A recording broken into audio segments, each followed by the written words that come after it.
semuanya, kali ini Mimin akan menceritakan tentang seorang gadis bernama Pinyin.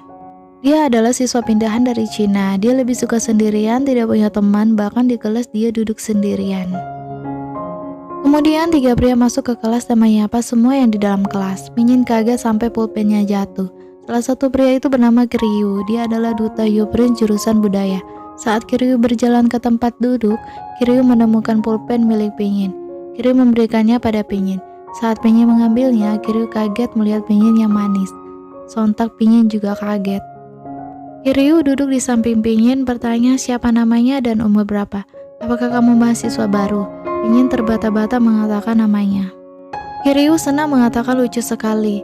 Kiryu menatap Pinyin dan mengatakan senang bertemu denganmu Pinyin. Pinyin hanya terdiam. Pinyin mengira Kiryu sudah pergi, tapi tiba-tiba Kiryu mengumumkan bahwa mulai sekarang Pinyin akan menjadi junior yang akan dia asuh.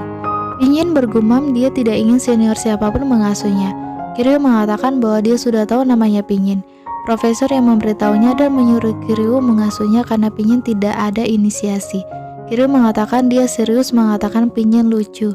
Pinyin mengatakan dia tidak butuh mentor senior dan kemudian pergi. Kiryu meminta maaf jika dia sudah membuat Pinyin takut. Dua teman di belakangnya mengatakan kurasa kamu mendapat tantangan. Kiryu mengatakan tunggu dan lihat saja. Saat makan siang, terlihat Pinyin makami sendirian. Tiba-tiba Kiryu datang mengatakan apa yang dilakukan gadis lucu di sini. Pinyin kaget sampai belum sempat memakannya. Kiryu mengajak Pinyin ke mejanya, tapi Pinyin tidak mau. Kiryu memaksanya ikut bersamanya. Kiryu pergi ke Hak dan Hippie. Hippie bertanya siapa gadis itu. Kiryu mengatakan namanya adalah Pinyin dan dia adalah teman barunya. Pinyin menyapa Hippie dan Hak. Hippie mengatakan hati-hati karena Kiryu suka menggoda. Kemudian Pinyin pamit pergi. Hawk menahannya dan mengatakan jika Pinyin tidak menghabiskannya, Kiryu akan sedih. Pinyin beralasan akan pergi beli minum. Kiryu memberikan minumannya. Pinyin beralasan dia ingin beli sesuatu yang bisa mengenyangkannya. Kemudian Kiryu melihat ada susu kotak. Dia pun membelinya dari seorang gadis itu. Gadis itu kaget. Pinyin juga kaget. Kemudian saat pulang, Kiryu memanggil Pinyin dan mengajak Pinyin ke acaranya. Kiryu ingin mengajak Pinyin sebagai teman. Pinyin bergumam dia tidak butuh teman. Kiryu memberikan kartu namanya, nomor dan emailnya ada di situ. Pinyin mengambilnya dan pamit pergi, tapi saat akan pergi, Kiryu menahannya dan mengatakan Pinyin belum menerima kebaikannya. Pinyin kemudian meminum susu yang diberikan Kiryu tadi dan menunjukkan pada Kiryu. Kiryu mengelap susu di bibir Pinyin. Pinyin kaget Kiryu melakukan itu. Kiryu mengatakan Pinyin sangat manis saat minum susu itu. Pinyin yang malu pun pergi. Kiryu melihat jari berkas dia mengelap bibir Pinyin dan dia menjilatnya dan tersenyum. Saat Pinyin tiba di rumah, ibunya menyambutnya. Ibunya bertanya bagaimana hari pertama Pinyin di kampus. Apa Pinyin sudah punya teman? Pinyin bingung dan mengatakan, kurasa iya. Ibunya kaget dan senang. Temanmu cewek atau cowok? Pinyin hanya diam saja. Ibunya terus memaksa Pinyin mengatakannya. Ibunya membawa Pinyin kuliah di Thailand agar Pinyin punya teman. Kenapa Pinyin memilih menjadi antisosial? Bisnis keluarganya akan mendunia. Bagaimana mereka akan menghadapi omongan orang-orang? Ibunya takut kalau Pinyin seperti ini terus. Pinyin tidak akan menikah. Pinyin bertanya makan malam ini apa?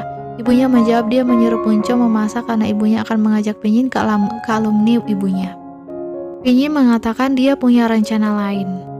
Ibunya bertanya rencana apa, dengan siapa, kemana. Pinyin mengatakan ibunya seperti Kiryu. Ibunya kaget mendengar nama Kiryu seperti nama pria. Ibunya bertanya apa kencan. Untuk menghindari ke alumni ibunya, Pinyin mengatakan benar dia akan kencan malam ini dengan teman prianya. Ibunya senang dan mengatakan anakku akan berkencan. Malamnya tiba, Pinyin sudah bersiap. Pinyin bergumam bahwa dia merasa dipaksa secara tidak langsung untuk ke acara Kiryu malam ini. Pinyin menelpon Kiryu bahwa dia sudah tiba di tempat yang dikatakan Kiryu. Tiba-tiba Kiryu muncul di belakang Pinyin. Kiryu memberikan tangannya tapi Pinyin cuek dan masuk ke dalam. Saat di dalam, Pinyin bertanya di mana teman-temannya yang lain. Kiryu mengatakan mereka tidak bisa datang. Pinyin bertanya kenapa. Kiryu menjawab karena mereka harus belajar padahal Kiryu hanya mengajak Pinyin. Itu berarti hanya kita berdua, ucap Pinyin. Kiryu membenarkannya dan mengatakan kita seperti sedang kencan kan? Tidak perlu khawatir, aku akan menjagamu dan membayar makanannya. Pinyin menjawab tidak perlu, dia bisa membayarnya sendiri. Saat duduk bersama, Kiryu bergumam, dia ingin tahu kehidupan seperti apa Pinyin. Kenapa dia terlihat tidak peduli pada apapun yang terjadi. Kiryu mengatakan bahwa dia ingin mengenal Pinyin. Pinyin melepas handphonenya dan mengatakan dia di sini hanya untuk menghabiskan waktu dan Kiryu harus melakukan apapun yang Pinyin katakan. Pinyin mengambil daging pedas dan memberikannya pada Kiryu. Kiryu mengatakan dia tidak bisa makan pedas. Kalau dia makan pedas, dia akan sakit perut dan pingsan. Pinyin tetap menyuruhnya makan. Kiryu terpaksa memakannya demi Pinyin. Kiryu pun makan pedas. Terlihat dia sangat kepanasan karena makan makanan pedas, tapi tetap menahannya demi Pinyin. Pinyin tertawa melihatnya. Kiryu makan banyak daging pedas. Saat akan minum, Pinyin tidak mengizinkannya. Kiryu menurutinya sambil menahan pedas. Pinyin tertawa melihatnya. Kemudian tiba-tiba seperti ingin muntah dan izin ke toilet. Saat Pinyin akan makan, ponsel Kiryu berbunyi terus. Pinyin penasaran dan membaca pesan dari temannya. Apa kamu sudah mendapatkannya? Pinyin kecewa dan merasa dipermainkan kemudian pergi. Saat Kiryu kembali dari toilet, Pinyin sudah pergi dengan meninggalkan uang. Di luar, Pinyin menelpon Kak Cuncong untuk menjemputnya. Kiryu keluar sambil kesakitan dan bertanya ada apa. Ini tidak seperti yang Pinyin pikirkan. Pinyin tidak mau mendengarkannya. Kiryu meminta kesempatan lagi dan meminta maaf kepada Pinyin. Kemudian tiba-tiba Kiryu pingsan. Pinyin terlihat sangat khawatir. Paginya, Kiryu bangun di kamar lain tanpa kaos di badannya. Dia membuka mata dan heran ada di kamar lain, dan pakaiannya juga. Dia mengira Pinyin yang menggantinya, tapi tiba-tiba seorang wanita bernama Concong masuk membawa sarapan. Kiryu bertanya siapa yang mengganti bajunya. Concong mengatakan dia mengganti pakaiannya. Kiryu mengatakan itu berarti kau sudah merebut keperjakaanku. Concong dengan tatapan tajam mengatakan bahwa Kiryu bukanlah tipenya. Kiryu merasa lega mendengarnya. Concong bertanya, aneh sekali pria tinggi dan kuat seperti Kiryu punya alergi makanan. Kiryu mengatakan bahwa dia juga tidak bisa makan bawang. Concong kemudian menyuruh Kiryu cepat turun ke bawah. Nona Pinyin menunggu sarapan bersama dia. Kiryu kaget ini adalah rumah Pinyin. Concong membenarkan, ya ini rumah keluarga Swastiroch. Concong kemudian memperkenalkan diri, namanya Concong, pengasuh Pinyin, namun dia juga sebagai pembantu, tukang kebun, supir, dan seorang lajang. Concong kemudian menyuruh Kiryu ke bawah sebelum makanannya dingin. Kiryu turun ke bawah. Concong baru sadar Kiryu turun tanpa memakai baju. Di bawah Pinyin sedang makan. Kiryu datang dan berterima kasih karena Pinyin sudah membawanya ke sini. Pinyin kaget melihat Kiryu tanpa baju. Pinyin sampai tersedak. Pinyin bertanya di mana bajumu. Kiryu pun baru sadar dia tidak memakai baju dan meminta maaf. Pinyin memanggil Kak Concong. Concong datang dan memberi handuk dan pakaian. Concong bertanya kenapa wajahnya Pinyin marah. Apa sakit? Pinyin diam dan malu. Setelah itu Kiryu hanya memakai handuk dan makan bersama Pinyin. Kiryu bertanya apakah Pinyin yang mengganti bajunya semalam. Pinyin menjawab Kak Concong yang menggantinya.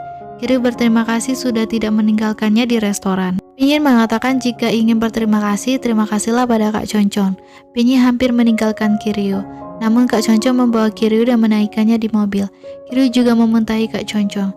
Pinyin mengatakan jika sudah selesai makan cepat mandi. Kiryu hanya tersenyum menatap Pinyin. Pinyin bertanya kenapa tersenyum. Kiryu menjawab saat kamu malu kamu 1000 kali lebih manis daripada saat kamu marah. Mendengar itu Pinyin malu dan pergi.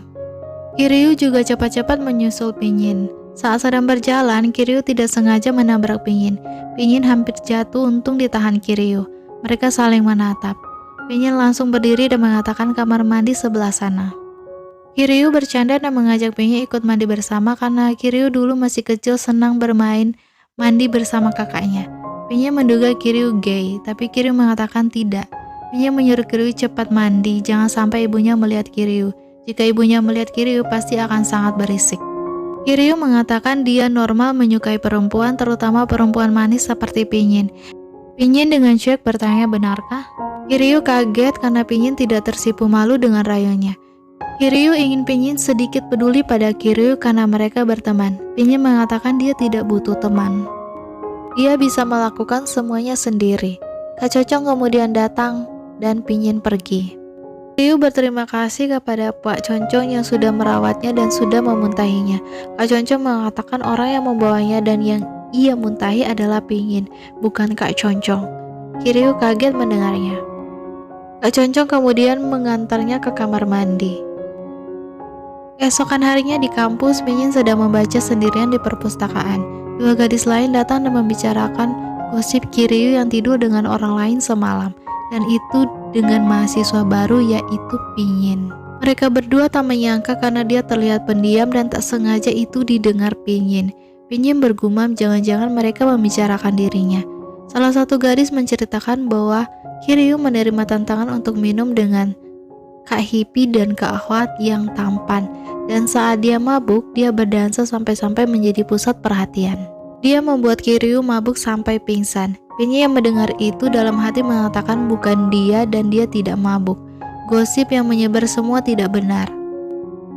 Kemudian Kiryu sedang duduk lemas bersama Hippie dan Hawk. Hippie kemudian mengatakan nama pacar baru Kiryu adalah Pinyin. Dia keluarga Sawasdiros dan dia membawa Kiryu ke rumahnya. Kiryu mengatakan itu tidak seperti yang Hippie pikirkan. Setelah hari itu, Kiryu merasa Pinyin menghindarinya. Hippie mengatakan normal kalau seorang gadis pendiam seperti dia takut pada pria. Kemudian Kiryu mendapat ide, dia akan membuat Pinyin percaya kepadanya. Saat dia percaya, Kiryu bisa menjadi lebih dekat dengannya, dan Kiryu pun pergi. Hawk mengatakan ini baru Kiryu yang kita kenal. Kemudian terlihat Pinyin sedang makan sendirian. Kiryu datang dan mengatakan ada yang ingin dia katakan. Pinyin juga ingin mengatakan sesuatu, yaitu berhenti bicara dengannya. Kiryu bertanya kenapa. Pinyin menjawab berhenti mengobrol, berhenti mengikuti atau mencariku. Itu membosankan. Aku tidak butuh teman. Kembalilah bersama teman-temanmu. Kiryu meminta maaf dan meminta Pinyin berteman, tapi Pinyin menolaknya. Kiryu kemudian mengatakan dia juga punya pacar. Pinyin menjawab, apa pacarmu tidak apa-apa dengan sikap yang suka main-main seperti ini? Kiryu mengatakan pacarnya ada di Jepang. Pinyin kaget mendengar itu. Kiryu meminta menjadi teman Pinyin, tapi Pinyin tetap menolak. Kiryu mengatakan dia tidak bisa melihat orang sendirian, seperti kebiasaan. Misalnya ketika orang tidak bisa melihat kotor lalu cepat-cepat membersihkannya. Pinyin kemudian tertawa mendengarnya, tapi cuek lagi. Kiryu mengatakan saat Pinyin tersenyum, Pinyin lebih manis daripada saat Pinyin serius. Pinyin malu dan pergi. Kiryu tersenyum dan mengatakan sebenarnya kau selalu manis bagiku. Aku akan menjadi temanmu apapun yang terjadi. Kemudian di dalam kamar Kiryu mengeluh kapan Pinyin akan menerima pertemanannya. Kakaknya datang dan mengatakan ibunya memanggil untuk makan malam.